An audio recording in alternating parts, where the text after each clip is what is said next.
Hello everyone, this is part 4 of complex number. And इस video में हम लोग जानेंगे कि आई स्क्वायर का वैल्यू -1 कैसे होता है। सो पहले आई के बारे में जान लेते हैं कि आई को हम लोग आयोटा बोलते हैं, जो कि इमेजिनरी नंबर है और इमेजिनरी क्वांटिटी है। तो इमेजिनरी क्वांटिटी या इमेजिनरी नंबर क्या होता है? निगेटिव स्क्वायर रूट जितने भी होते हैं उन सबको हम लोग इमेजिनरी क्वांटिटी या नंबर बोलते हैं। जैसे √3, √-4, √-5, जिसका स्क्वायर रूट में निगेटिव स्क्वायर रूट जिस भी नंबर का, वो सब हमारा इमेजिनरी नंबर या इमेजिनरी क्वांटिटी होता है। तो चलिए देखते हैं। तो थ्योरम कहता है कि अगर ए और बी पॉजिटिव रियल नंबर है, पॉजिटिव रियल मतलब कि ए का वैल्यू मान लेते हैं कि 2, 3, बी का वैल्यू 3 हो जाए, कुछ भी अलग अलग पॉजिटिव होना चाहिए और उसमें माइनस लगा हो, उनका निगेटिव रूट हो, अलग अलग का मल्टीप्लिकेशन, तो रूट से निगेटिव साइन बाहर आ जाता है। तो लेट्स इसको प्रूफ करते हैं हम लोग। सो √-ए है, तो इसको हम लोग ऐसे लिख सकते हैं -1 × ए, और इसको हम लोग अलग से तोड़ भी सकते हैं इस तरीके से, और इसको हम लोग आई लिखते हैं।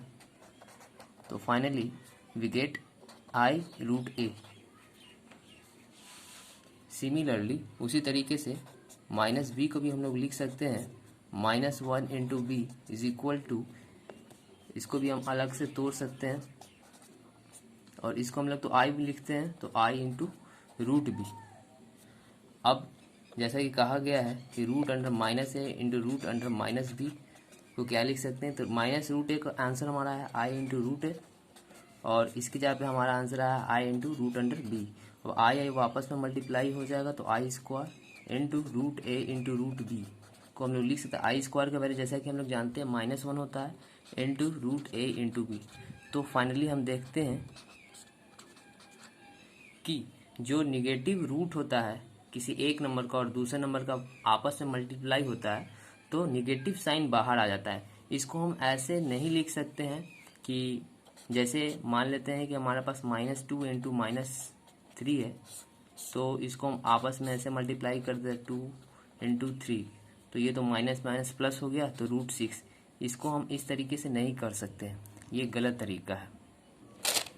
तो चलिए जानते हैं कि आई स्क्वायर का वैल्यू -1 कैसे होता है। तो अभी हमने देखा, उसके आधार पे हम कुछ वैल्यूज़ बनाते हैं। लेट सपोज आई स्क्वायर का हम लोग I × I लिख सकते हैं, और आई का वैल्यू √-1 होता है, तो ये मल्टीप्लाई करके लिखते हैं। कुछ लोग कह सकते हैं कि रूट में माइनस माइनस तो प्लस हो जाता है, तो उसको नहीं लिखेंगे इस तरीके से।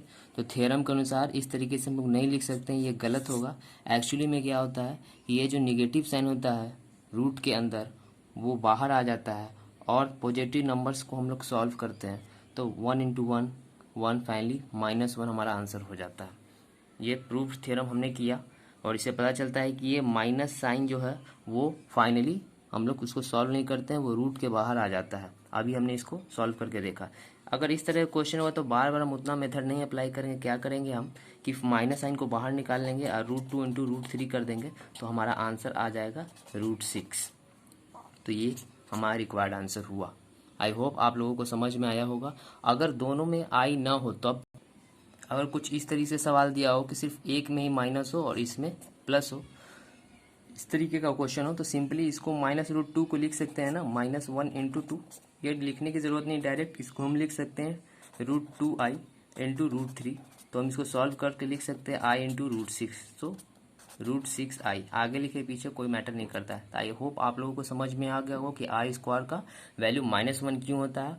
और इस तरीके का क्वेश्चन आए, अगर दोनों में आए तो हम इस तरीके से डायरेक्टली माइनस निगेटिव साइन दोनों का जो होगा, ये मैंने गलती यहाँ बता दिया था, माइनस यहाँ होगा। अगर रूट अंदर दोनों निगेटिव होगा तो हम लोग साइन बाहर निकाल लेंगे और इस तरीके से सॉल्व करेंगे। और किसी एक में होगा, जैसे इसमें हुआ, तो हम इसको पहले सॉल्व कर लेंगे, सिंपल सा स्टेप है। और कुछ इस तरीके से रहा कि √-2 × -√3, तो इसको तो हम लोग लिख सकते हैं √2i × -√3, तो अब -i × √6 हो जाएगा, सिंपल। Thank you.